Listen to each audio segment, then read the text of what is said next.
Habacuc capítulo 3, versículo 17 al 19 dice la palabra de Dios: aunque la higuera no florezca, ni en las vides haya frutos, aunque falte el producto del olivo, y los labrados no den mantenimiento, y las ovejas sean quitadas de la majada, y no haya vacas en los corrales, con todo yo me alegraré en Jehová, y me gozaré en el Dios de mi salvación. Jehová el Señor es mi fortaleza, el cual hace mis pies como de ciervas, y en mis alturas me hace andar. Amén. Oremos. Padre, te damos gracias por tu palabra, Señor. Gracias por permitirnos tener tu palabra. Gracias por permitirnos leer tu palabra. Ayúdanos, Señor, a entenderla, a aplicarla, con el fin de que te glorifiquemos a ti, Señor. Úsanos, Padre, habla a través de mí, Señor, que tu Espíritu Santo nos dé edificando a cada uno de nosotros a través de tu palabra, y que tu nombre sea glorificado en el día de hoy. Te damos gracias y oramos en el nombre de Cristo Jesús. Amén. Amén. Pueden tomar asiento.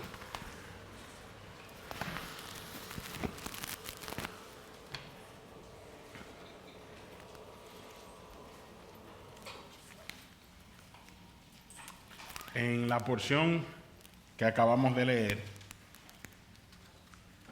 en el libro del profeta Habacuc,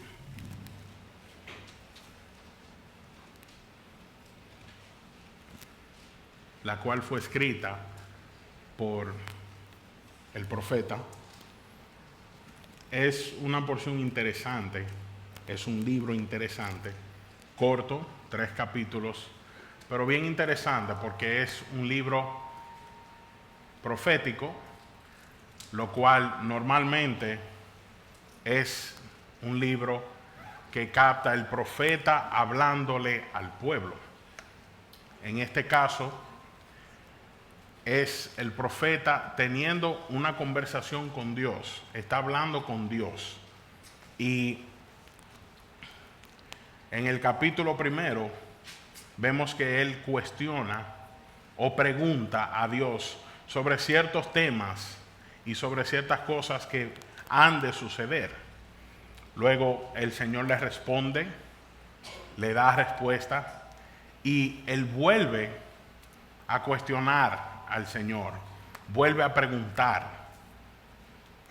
y en esas preguntas, ese cuestionamiento, el Señor vuelve y le responde.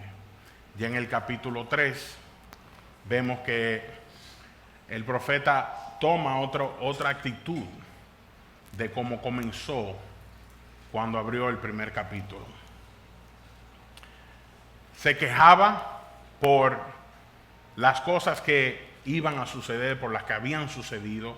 Se quejaba y decía que cómo era posible que un pueblo que temía a Dios pasara por tales cosas, y cómo es posible que un Dios tan bueno, tan misericordioso, permitiera que un pueblo peor que este pueblo de Judá fuera quien corrigiera el problema a través de ellos. Y él se quejaba y cuestionaba a Dios y decía, ¿cómo es posible? ¿Cómo es posible que esto suceda? Pero luego, entrando ya al capítulo 3, vemos que su actitud cambia, porque reconoce que Dios es Dios, que Dios es soberano, y que Dios muchas veces hace las cosas como Él quiera, cuando Él quiera, no de acuerdo a nuestro entendimiento ni a nuestro pedido. Vemos que esta persona estaban, un pueblo que se estaba alejando de Dios, su moral había decaído, su búsqueda de Dios había decaído, se habían descuidado del templo, incluso habían que estaban adorando, algunos que adoraban a Baal. Y él dice, oye, pero yo no entiendo, esta persona mira cómo están y esta es la forma de solucionarlo. Prácticamente permitiendo que lo destruyan. Y cuestiona a Dios. Pero luego él entiende que Dios es Dios. Y que si Dios así permitió que sucediera, así iba a suceder. Lo interesante es que dentro de todo eso, el profeta toma una actitud muy, muy diferente a quejándose y a cuestionando como comenzó. Viendo ya los versículos que leemos, entendemos que él está reconociendo que esto es lo que Dios quiere, esto es lo que Dios está haciendo. Dios está envuelto aquí. Y creo que es algo que nosotros podemos relacionarnos en el día de hoy. Muchas veces enfrentamos situaciones, muchas veces enfrentamos tiempos difíciles donde cuestionamos a Dios, donde nos quejamos con Dios y nos olvidamos que Él es soberano. Entonces, quisiera que brevemente viéramos en el día de hoy algunos puntos que quizás nos puedan ayudar a cómo actuar o cómo reaccionar cuando nos encontremos con tiempos difíciles, cuando pasemos por esos momentos desalentadores, cuando enfrentemos desafíos en nuestras vidas, cómo actuamos, cómo reaccionamos. Nos quejamos, continuamos cuestionando a Dios o hacemos y practicamos lo que vamos a ver en la Escritura. ¿Cómo actuamos en tiempos difíciles? Primero vemos que en tiempos difíciles debemos reconocer a Dios. Fue algo que el profeta reconoció. Después que cuestionó a Dios, después que se quejó, entendió que Dios estaba envuelto. Reconoció que Dios estaba ahí y que Dios tenía un propósito para ese pueblo, para su gente. Quizás no era el propósito que él se había imaginado, quizás no era lo que él quería que sucediera o como él quería que sucediera, pero entendió que era parte del plan de Dios. Entendió que Dios estaba ahí. Entendió que aunque esas personas estaban desalentadas, alejándose, Dios permanecía ahí y que Dios iba a hacer algo ahí.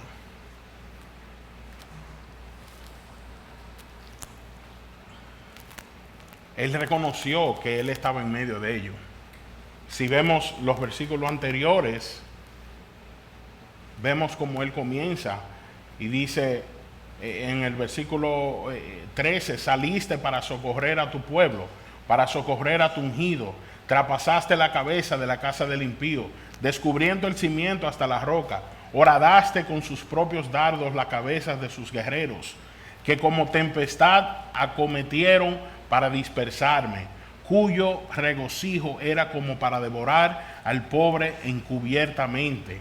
Caminaste en el mar con tus caballos sobre la mole de las grandes aguas, oí y vi y se conmovieron mis entrañas, a la voz temblaron mis labios, pudrición entró en mis huesos y dentro de mí me estremecí. Si bien estaré quieto en el día de la angustia, cuando suba el pueblo, el que lo invadirá con sus tropas. Y ahí entra el versículo 17 y dice, aunque la higuera no florezca, ni en las vides haya frutos, aunque falte el producto del olivo, y los labrados no den mantenimiento, y las ovejas sean quitadas de la majada, y no haya vacas en los corrales. Para llegar a expresarse de tal manera, de básicamente decir, aunque me falte todo, yo estoy convencido que Dios está aquí. Aunque la higuera no florezca, ni en las vides haya frutos, aunque falte el producto del olivo y los labrados no den mantenimiento. O sea, él está diciendo, aunque el campo esté seco, aunque no haya cosecha, aunque no hayan vacas, aunque no hayan cerdos, aunque no hayan pollos, no hay huevo, no hay leche, para ponerlo en términos nuestros, o sea, no hay nada de lo necesario para alimentarse. No hay nada. Pero él dice, aunque todo eso falte, yo sé que el Señor está aquí. O sea, él estaba convencido de que Dios estaba ahí. Porque por la forma que se expresa, para llegar al punto de tú entregar todo lo que es necesario, ¿ok? Porque no es lo que yo quiero, no son mis deseos, sino mis necesidades. Para entregar todas mis necesidades y decir, mira, aunque yo me quede sin techo, sin trabajo, sin comida en mi mesa, sin hijos, sin esposa, el Señor está ahí. Hay que tener una convicción fuerte de creer que Dios está ahí. Y él lo creía, lo veía. Dice el Salmo 23.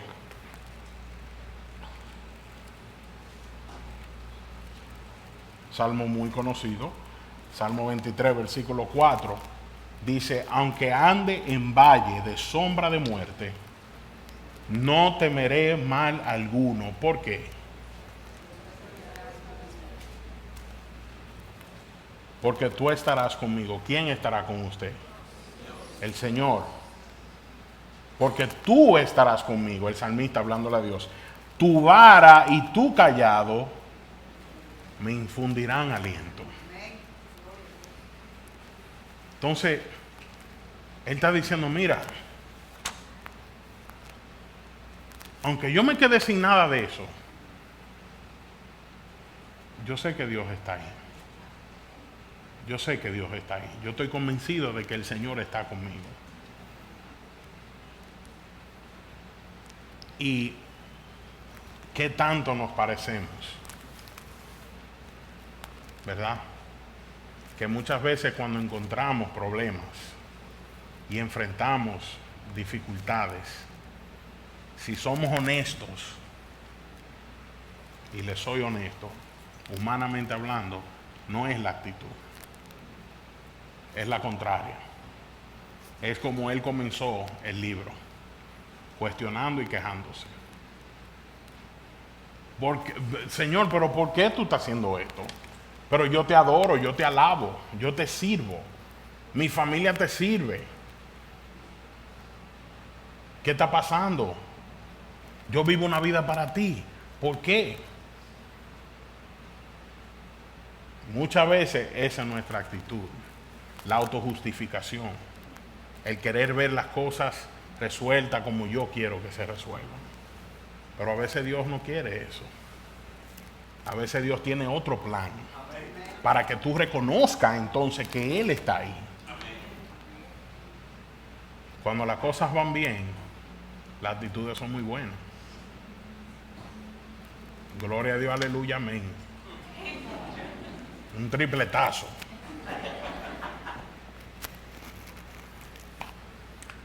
Pero un buen dominicano, cuando las cosas aprietan, ¿cómo actuamos? ¿Cómo respondemos? ¿Cómo reaccionamos? ¿Reconocemos que Dios está ahí? Y esa es la enseñanza que estamos viendo. Que él reconoció que el Señor estaba ahí.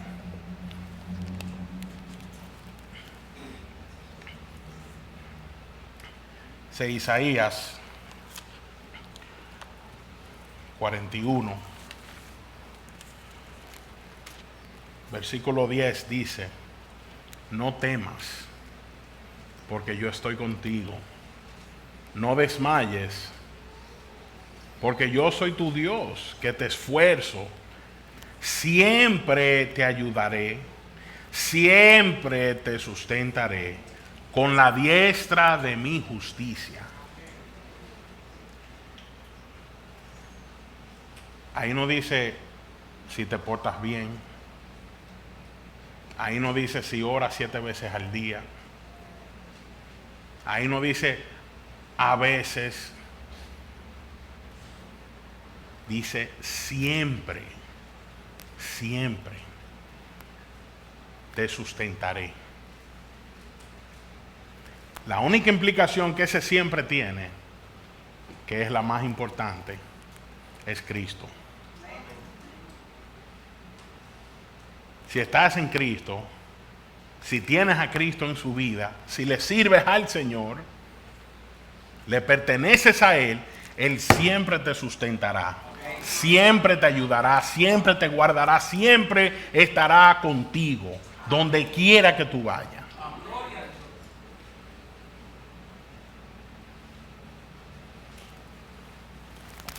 Entonces,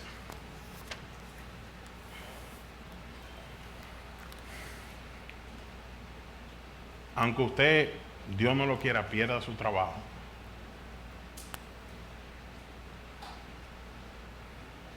pierda su hogar, quizá pierda un ser querido,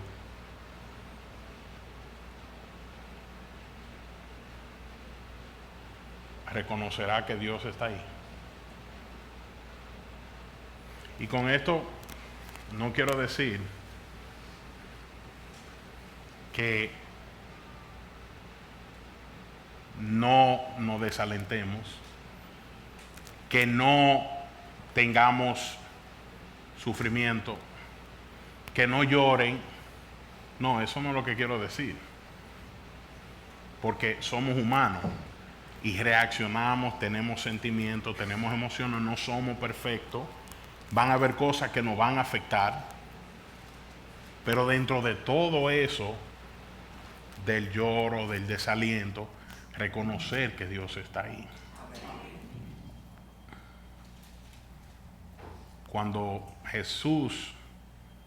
Lázaro murió, dice la palabra que Jesús lloró. Lloró, mostró sus emociones, sus sentimientos humanos. Siendo Dios, siendo 100% Dios, 100% humano, lloró. Entonces, van a haber momentos difíciles que nos van a conmover, nos van a afectar. Pero dentro de todo eso, debemos reconocer que Dios está con nosotros y que Dios está ahí.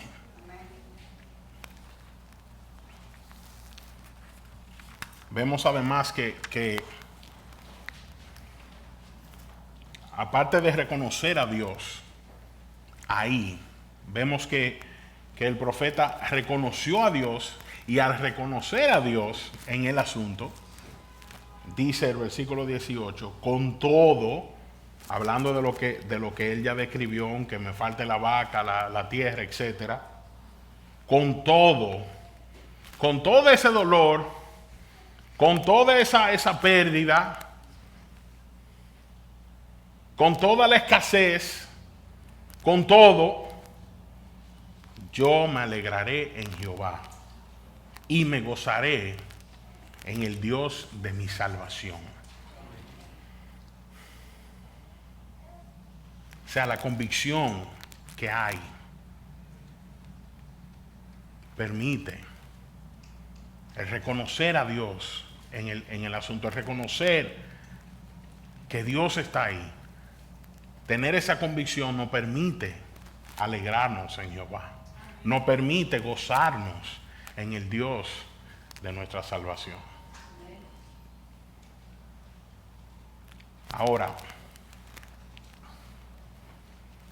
no le voy a decir, ni le estoy diciendo, ni es lo que dice el pasaje, que si usted tiene una pérdida, tira una fiesta.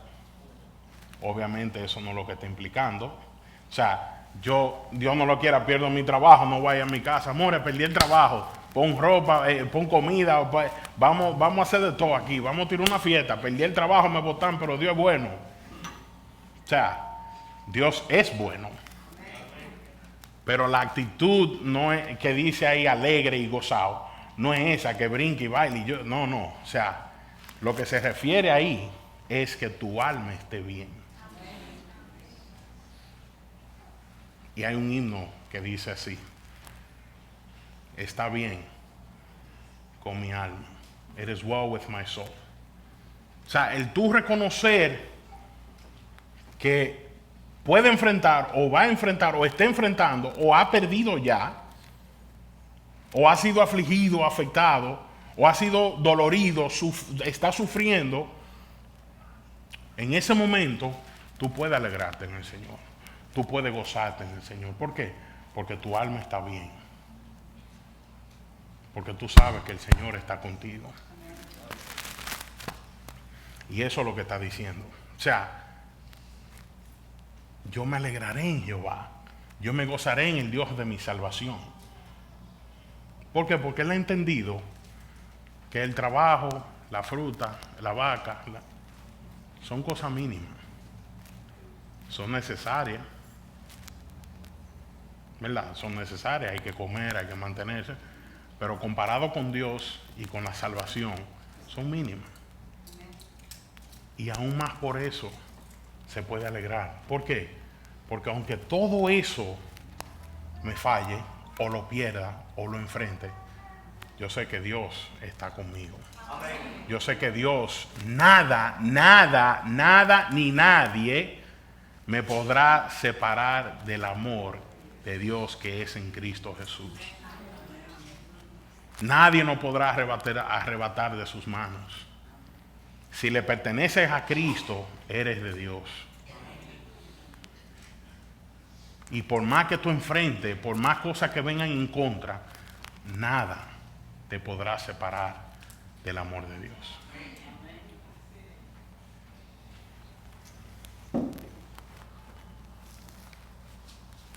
Vemos que después que discute y se queja, cuestiona, esta actitud, un cambio radical,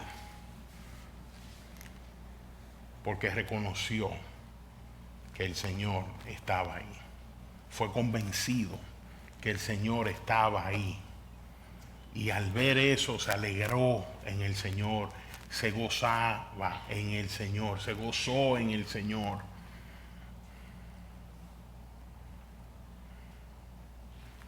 Entonces, ¿qué hacemos? ¿Seguimos cuestionando? ¿Seguimos quejándonos? ¿O nos alegraremos en Jehová y nos gozaremos en nuestro Dios? Es difícil. No es algo que repentino, porque no somos programados, no somos perfectos, tenemos fallas. Y es difícil actuar de esa manera. Pero si estamos en comunión con el Señor, yo creo que se hace un poquito más fácil. ¿Por qué? Porque el Señor es quien produce en nosotros esa actitud y esa reacción. Yo puedo orar 15 veces al día, pero si yo estoy orando confiando en mí, esa reacción no va a salir. Esa actitud no va a tomar lugar. Ahora, si yo estoy esperando que el Señor haga en mí, Él hará. Él hará.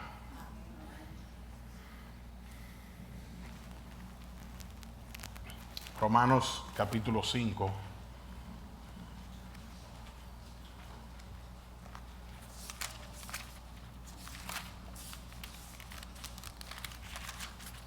Dice, versículos 3 y 4 dice, y no solo esto, sino que también nos gloriamos en las tribulaciones, sabiendo que la tribulación produce paciencia, la paciencia prueba y la prueba esperanza. Nos alegramos, nos gloriamos con el Señor, nos gozamos en el Señor, en las pruebas, en los tiempos difíciles. ¿Por qué? Porque es para nuestro bien. Lo que está sucediendo, lo que el Señor está permitiendo que nosotros no vemos, pero que Él ya lo vio y Él ya tiene una solución. Aunque a los ojos nuestros no parezca bien, o le llamemos mal, que no me gusta decir mal, porque yo creo que lo que la palabra dice se cumple. Todas las cosas a los que aman a Dios le obra para bien, ¿verdad? Aunque aparentemente sea mal, Dios, si lo ha permitido, es para nuestro bien. Es para nuestro bien. Aunque no sepa muy bueno, aunque el trago baje fuerte, o agrio, amargo, que muchas veces sucede, lo cual no esperamos esa respuesta, pero se da. Aún ahí, si el Señor lo ha permitido, es para nuestro bien, porque Él tiene cuidado de nosotros.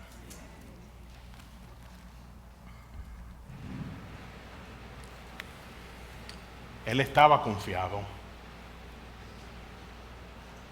reconoció al Señor. Al reconocer al Señor, se alegró. Al alegrarse se gozaba. Y finalmente vemos que se fortaleció en Dios. Reconoció a Dios en medio del tiempo difícil. Se alegró en el Señor en medio del tiempo difícil, pero se fortaleció en el Señor en medio del tiempo difícil.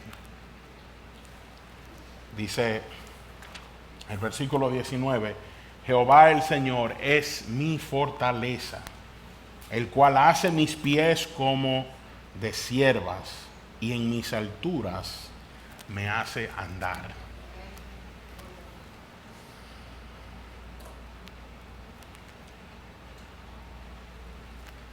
Se fortalecía en el Señor. Y por eso podía actuar con alegría, con gozo, porque el Señor era su fortaleza. Y esa es la única forma que vamos a poder continuar enfrentando problemas, que vamos a poder continuar enfrentando momentos desagradables. ¿Por qué? Porque el Señor es nuestra fortaleza. El Señor es que está ahí y estará ahí siempre. Aún en momentos que uno se siente solo, el Señor está ahí.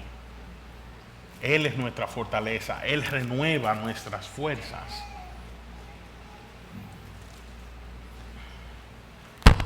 Dice Isaías capítulo 40,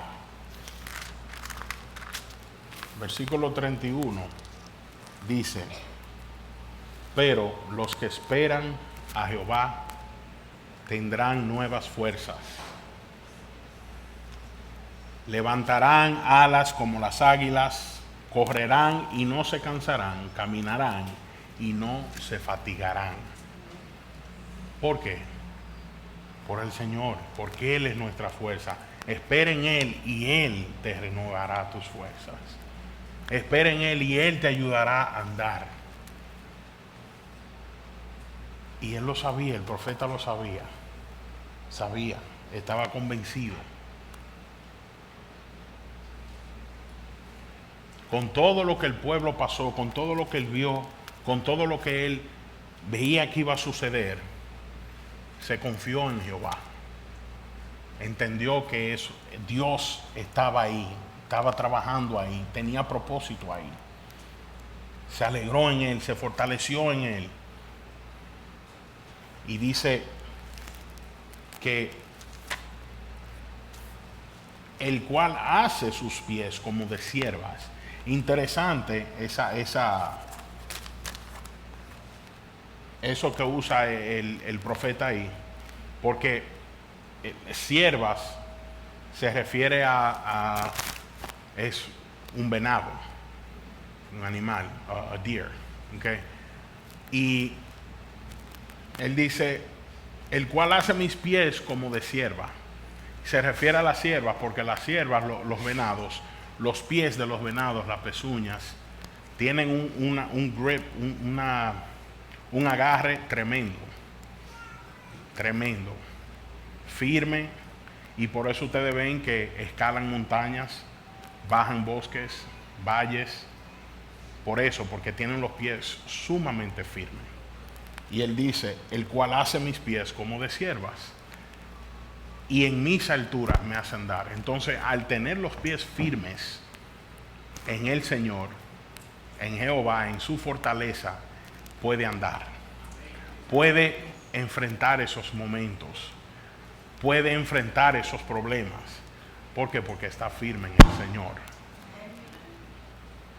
está firme en su Dios, reconoce a su Dios, reconoce que su Dios está ahí, reconoce que Dios está presente, se alegra en eso, sus fuerzas vienen del Señor.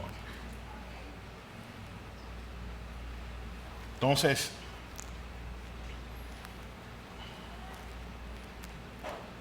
el próximo momento difícil que enfrentemos, porque lo vamos a enfrentar, ¿cuál será nuestra actitud? ¿Cuál será nuestra reacción? Pidámosle a Dios que nos ayude a que sea la cual hemos visto hoy, que reconozcamos su presencia, su cuidado, su protección, su amor para con nosotros en medio de eso. Que nos alegremos en Él, que nos gocemos en Él y que nos fortalezcamos en Él para poder seguir adelante el camino que Él ha trazado para nosotros.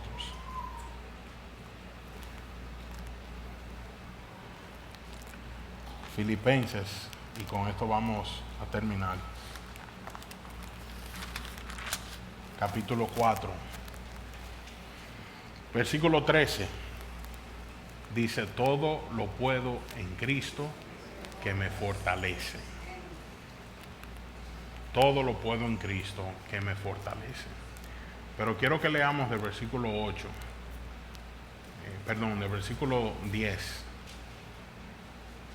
Dice, en gran manera me gocé en el Señor, de que ya al fin habéis revivido vuestro cuidado de mí, de lo cual también estabais solícitos, pero os faltaba la oportunidad. No lo digo porque tenga escasez, pues he aprendido a contentarme, cualquiera que sea mi situación. Sé vivir humildemente y sé tener abundancia. En todo y por todo estoy enseñado, así para estar saciado como para tener hambre, así para tener abundancia como para padecer necesidad. Todo lo puedo en Cristo que me fortalece. Por eso él dice, todo lo puedo en Cristo que me fortalece. O sea, Pablo experimentó la escasez y la abundancia, lo vivió. Pasó hambre, pero también tuvo personas que ayudaban en su ministerio, que apoyaban su ministerio, lo sustentaban. Vio las dos páginas, la vivió. Y él dice, todo lo puedo en Cristo que me fortalece. Aunque pase hambre, todo lo puedo en Cristo que me fortalece. Aunque tenga, todo lo puedo en Cristo que me fortalece. El Señor es y debe ser nuestra fortaleza. debe ser nuestro gozo, nuestra alegría, no las cosas externas, aunque sean necesarias. Debemos de gozarnos en el Dios de nuestra salvación. Para terminar, mientras estudiaba, me recordé de una hermana que era miembro de nuestra iglesia, porque al leer esto pensé en ella, porque fue una hermana que lo vivió, reconoció a Dios en su situación, se alegró, se gozó en el Señor y se fortalecía en el Señor.